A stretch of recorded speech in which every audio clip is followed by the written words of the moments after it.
If you clicked on this video, I'm gonna assume that you have a full-time job that sucks out all your time and energy and you have no idea how to have a life outside of work. Well, I had the same problem, and I solved it without murdering any of my coworkers or breaking the space-time continuum. And today, I'm gonna help you do the same. A year ago, I started working full-time for an IT company. This was the first job I got after graduating and the first job in my field. I had a lot to learn and I had to do it all in Slovenian, which at the time I had only been learning for about 5 months and was far from fluent in it. On one hand, I was excited about this new opportunity, but on the other hand, I was under a lot of stress because I was facing a new work environment, a relatively new language, and tasks that I had never done before. I wanted to do well and learn quickly, but I also wanted to keep a balance between my personal and professional life. It was important to me to stay physically active, eat healthy home-cooked meals, and keep a healthy sleeping schedule. It didn't help that my workplace was an hour away by bus from where I lived, and I lived alone at the time, which meant that I had no help whatsoever when it came to cleaning, cooking, or buying groceries. On top of that, I had weekly Slovenian classes, and I also wanted to spend some extra time learning throughout the week.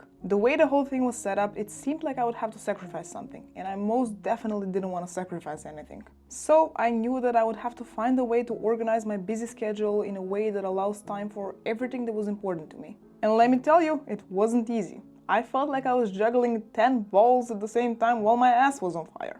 It was like playing Tetris with my life and not being very good at it. I struggled at the beginning and it took me a while to get used to this new life, but eventually I cracked the code. Let's talk about how I did it.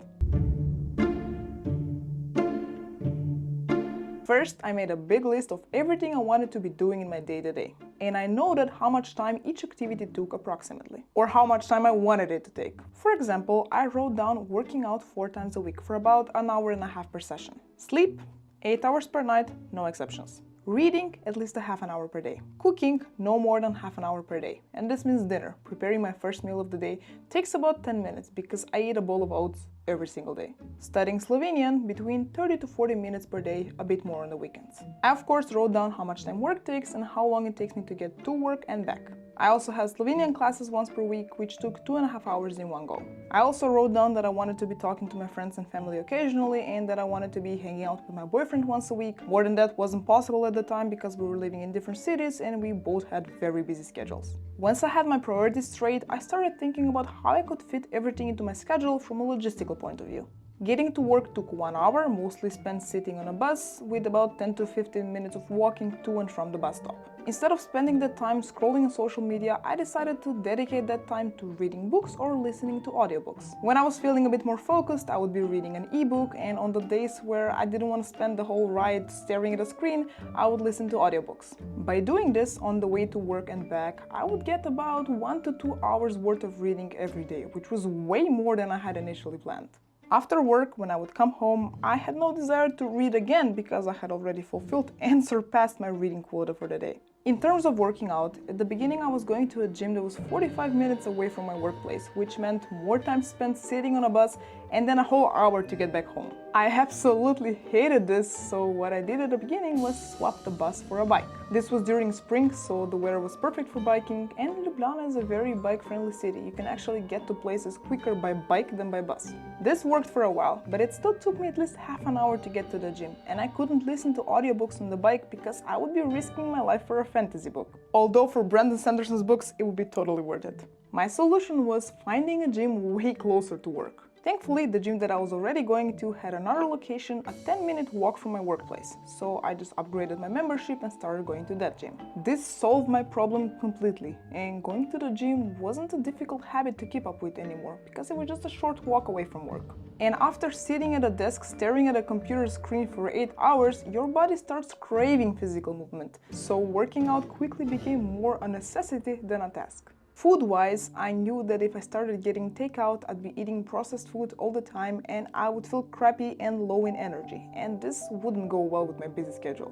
Instead of buying into the myth that healthy food takes too long to prepare, I got creative and invented simple and delicious recipes that took me no longer than half an hour to prepare. I came up with 20-minute curries, tofu and hummus wraps, pasta in tomato sauce and soy chunks, quinoa bowls with fresh veggies, big salads with chickpeas, smoked tofu and homemade dressing. The list goes on and on. If you're interested in some of these recipes, I'll link a video that I made up here and down below in the description. Another thing I did to save time was meal prep. Instead of cooking every single day, I would cook a bigger batch of food and have that for about 2 to 3 days. And when it comes to breakfast, as already mentioned, I eat oats every single day, and those take no more than 10 minutes to prepare. In terms of grocery shopping, buying stuff in bulk was and still is my best time-saving technique. The grocery store was 15 minutes away from where I lived, so I would go once a week and get as much food as I could carry, and that was usually enough for a week or even more, because all those gym sessions got me prepared to carry very heavy stuff. Sometimes my boyfriend would visit on the weekends and then we'd do grocery shopping with the car and I would get even more food, especially grains and legumes, which can be stored for longer. Another time-saving trick I used is tidying up every day for 10 minutes. Instead of leaving everything lying around and letting the dishes stack for a week, I would put aside 10 to 15 minutes at the end of each day to wash whatever dishes I had, put my clothes away, or sweep the floor. This is a habit that I've kept ever since moving out of my parents' home, and it's, in my opinion, the best hack for making sure you don't end up living in a mess. Of course, you would still need to do deep cleaning once a week, but taking a bit of time every day to declutter your space is gonna make the whole process a lot easier and put your mind at ease. I don't know about you, but when my environment is a mess, my mind is also a mess, and I'm not a fan of that. Having a clean environment means that I can focus on other things, like studying Slovenian. When I still had Slovenian classes and was a beginner in the language, I made sure to put some time aside for studying the language every single day. I didn't want to overwhelm myself with long study sessions, so what I would do is read shorter texts, read a page or two of a Slovenian book, or listen to podcasts in Slovenian. During the weekends, I would often go to my boyfriend's house where I got the chance to listen to even more Slovenian and to ask him questions about the grammar or vocabulary or anything that I was struggling with. By doing this, I made sure to keep up with my habit of studying the language, which in turn helped me get fluent in the language faster and made me more confident at work when talking to my co-workers or to clients. Apart from spending my weekends bothering my boyfriend with grammar questions, I also used the time to hang out with him, relaxing in his sunny backyard, and overall recharging my batteries for the next work week. Making sure that you get enough rest is very important if you want to be able to manage your time well.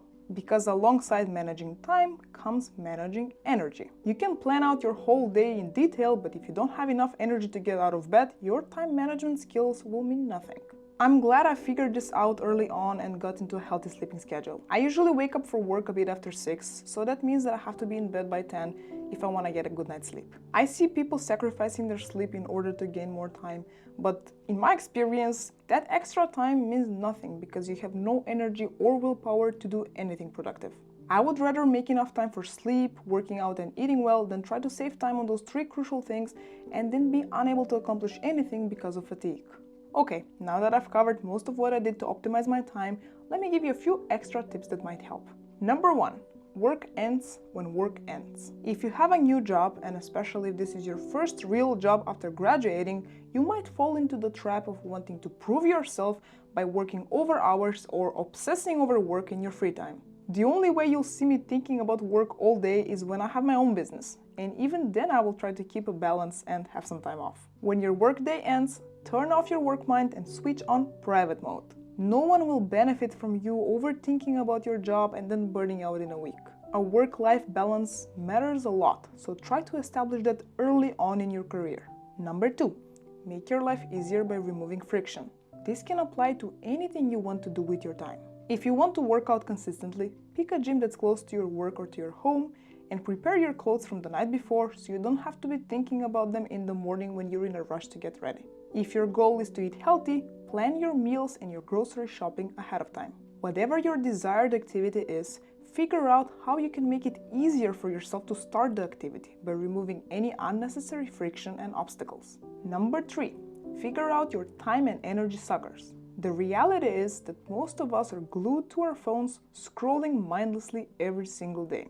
We waste so much time getting a quick dopamine fix on social media when we could be using our time to do anything else that's more productive or fulfilling. Observe yourself and notice when you tend to spend the most time abusing your phone, and try to swap that time for reading or listening to podcasts. If you notice that you're using your phone too much before bed, keep it in another room or at least in a drawer and get a book instead. And as for energy suckers, if you have people in your life that drain your energy like a vampire, minimize your interactions with them. No one and nothing is worth your peace of mind. And that is it. I know it sounds simpler than it is, but I promise you that it is possible. It's just a matter of figuring out what your priorities are and removing everything else that wastes your time and energy. Don't sit around and complain that you have no time for anything. Get your ass up and take control of your life. It's all you have, so make sure you make the best out of it. If you have any time management tips of your own, feel free to leave them in the comments. Check out this video next. Thanks for watching, and I'll see you in the next one. And a bonus time-saving tip is staying in your pajamas while filming, because they're not visible anyway. Except to you, who stayed until the end of the video. You're the real one.